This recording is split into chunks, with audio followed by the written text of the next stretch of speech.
Helen lives alone in a small house on the outskirts. The area is quiet, and the neighbors are far apart. With a busy work schedule at the hospital, the long night shifts have made her accustomed to the house being enveloped in an eerie silence. That night, Helen had just returned home after a late shift. The clock read 2:47 a.m. She sat down on the sofa, holding a warm cup of tea to relax. But just as she had started to unwind, a knock echoed through the house. Knock, knock, knock. Helen jumped.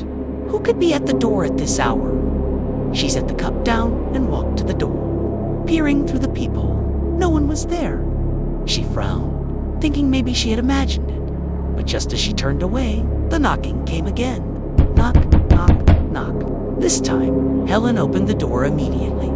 Outside, the cold wind blew fiercely. No one was standing there, only the night and the rustling of leaves on the path. Helen felt a chill run down her spine. She closed the door and locked it, convincing herself it was probably just exhaustion from the shift. But then, the knocking came again, louder and more urgent. Knock, knock, knock. Helen froze. The knocking no longer came from the front door. It was coming from the kitchen window.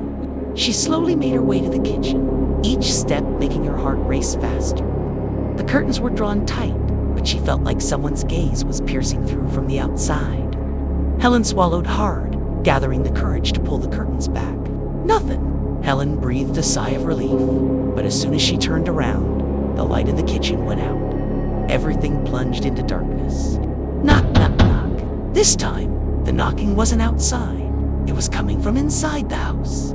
Helen tried to stay calm, using the flashlight from her phone to search. The knocking continued, leading her to the living room where she had just been. The coffee table was now cold, the warmth from her tea long gone. On the table, a small piece of paper appeared. Helen shakily picked it up. The handwriting was scrawled. 3 a.m. Don't let me in. The clock read 2:59 a.m. Helen's mind spun with questions.